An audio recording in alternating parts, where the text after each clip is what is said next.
একদিনের সফরে বরিশাল গেছেন প্রধানমন্ত্রী তারেক রহমান। তার এই সফরের ব্যাপারে বিস্তারিত জানাতে বরিশাল থেকে সরাসরি যুক্ত হচ্ছেন সহকর্মী মনিরুল ইসলাম মিন্টু। মিন্টু, আপনি তো আছেন সেখানে, আগের খবরেও যুক্ত হয়েছিলাম। এই মুহূর্তে কি কি হচ্ছে সেখানে আমাদেরকে বিস্তারিত জানাবেন।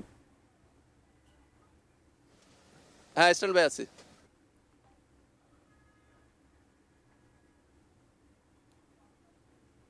মিন্টু, নিশ্চয়ই শুনতে পাচ্ছেন আমাকে?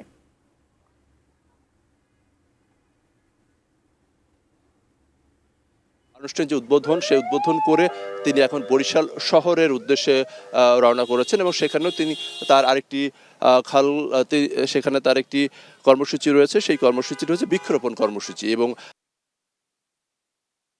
কি সঙ্গে খাল ২,৫০০ খাল পাড়ে জায়গায় যত্রতত্র ফেলা না হয়। এবং সেই সঙ্গে তিনি বলেছেন যে পরিবেশের জন্য অনন্য একটি উদাহরণ সেটি আমরা বলতে পারি। এবং সেক্ষেত্রে প্রধানমন্ত্রী তারেক রহমান তিনি যে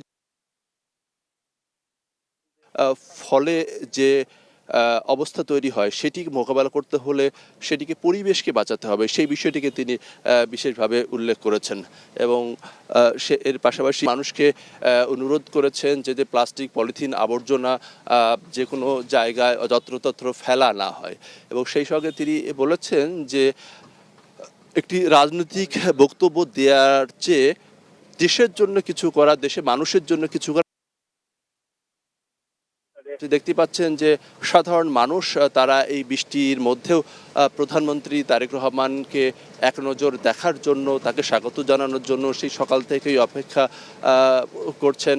এবং তিনি যখন বৃক্ষরোপণ কর্মসূচি উদ্বোধন করেন সেই সময় বেশ বৃষ্টি হচ্ছিল, সেই বৃষ্টি উপেক্ষা করেই খালের দুপাড়ে মানুষ সেখানে তার বক্তব্য শোনার জন্য অধীর আগ্রহে অপেক্ষা করছিলেন। এবং এখন গাড়ি বহরটি দেখতেই পাচ্ছেন যে সেটি বরিশাল শহরের উদ্দেশ্যে রওনা হয়েছে এবং সেখানে একটি বৃক্ষরোপণ কর্মসূচি উদ্বোধন করবেন। এবং এরপরে দলীয় যে সভা, সেই সভা অনুষ্ঠিত হবে শিল্পকলা একাডেমিতে। এবং সেখানেই তথ্য সম্প্রচার মন্ত্রী তিনি যেটি বলেছেন যে বরিশাল মানুষের যে দাবি, সেই দাবির অন্যতম এই যে সড়কটি দিয়ে প্রধানমন্ত্রী এখন যাচ্ছেন, ভাঙা কুয়াকাটা যে সড়ক, সেই সড়কটিতে 4 লেন উন্নতিকরণের এখানকার মানুষের একটি দীর্ঘদিনের দাবি রয়েছে। এবং এর পাশাপাশি যেহেতু এই এলাকাটিতে বরিশাল বিভাগের 6টি জেলা এবং 6টি জেলার উন্নয়নে তারা এই সড়কটি খুবই গুরুত্বপূর্ণ। এর পাশাপাশি ভোলার যে গ্যাস রয়েছে সেই গ্যাস উত্তোলন করে সারা দেশে ছড়িয়ে দেওয়ার দাবি রয়েছে। পায়রা সমুদ্র বন্দর, সেই সমুদ্র বন্দরটিকে যাতে দ্রুত আধুনিকায়ন করা যায়। আমরা লক্ষ্য করছি যে প্রধানমন্ত্রী তারেক রহমান তিনি দাঁড়িয়েছেন সামনে। আমরা একটু এখানকার যারা সাধারণ মানুষ তাদের অভিবাদন জানানোর জন্য এই জায়গাটাতে কিছুক্ষণের জন্য দাঁড়িয়েছেন। তিনি আসলে হঠাৎ করেই বিভিন্ন যে জায়গাতে থেমে যান এবং সেক্ষেত্রে নিরাপত্তার যে বিষয়টি সেইটাকে খুব বেশি আমলে না নিয়েই একেবারে সাধারণ মানুষের সঙ্গে যে মিশে যাওয়ার তার যে আকাঙ্ক্ষা, তার যে প্রবণতা, সেটির একটি বহিঃপ্রকাশ আমরা লক্ষ্য করছি। যে এই যে স্থানটিতে এখানে কিছু সাধারণ মানুষ তারা অপেক্ষা করছিলেন, সেই জায়গাটিতে তিনি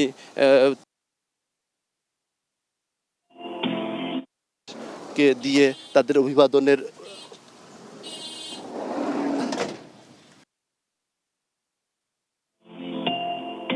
দিনের মতো আজকেও আসলে বৃষ্টি এবং সেই বৃষ্টির মধ্যেই যে কর্মসূচি, সেই কর্মসূচিগুলো সুচারুভাবে সম্পন্ন করার জন্য যে প্রস্তুতি, সেই প্রস্তুতি কিন্তু আমরা দেখেছি চমৎকার প্রস্তুতি রয়েছে। বিশেষ করে বৃক্ষরোপণ কর্মসূচি যে স্থানটিতে, সেখানে যে ব্যবস্থাপনা, সেই ব্যবস্থাপনায় প্রধানমন্ত্রী তারেক রহমান বেশ সন্তোষ। রাজনীতি বক্তব্য আসলে অনেক দেওয়া যায়, কিন্তু দেশের জন্য কাজ করা, দেশের মানুষের জন্য, সেই বিষয়টিকে মাথায় রেখেই তিনি বলেছেন যে সারা দেশে আগামী 5 বছরে যে 25 কোটি গাছ লাগানো হবে এবং এর মাধ্যমে যে একটা সামাজিক যে আন্দোলন, সেই পরিবেশ রক্ষার জন্য সামাজিক আন্দোলনের জন্য সবাইকে আহ্বান জানিয়েছেন। এবং এর পাশাপাশি তিনি বলেছেন যে পরিবেশকে যদি প্রজন্ম ভালো থাকবে, সকলে মিলে আজকে থেকে চেষ্টা করার জন্য তিনি আহ্বান জানিয়েছেন যাতে দেশটাকে পরিষ্কার ও সুন্দর রাখা যায়। এবং সেই সঙ্গে নিজ নিজ অবস্থান থেকে পরিবেশ রক্ষার জন্য সবাইকে কাজ করা।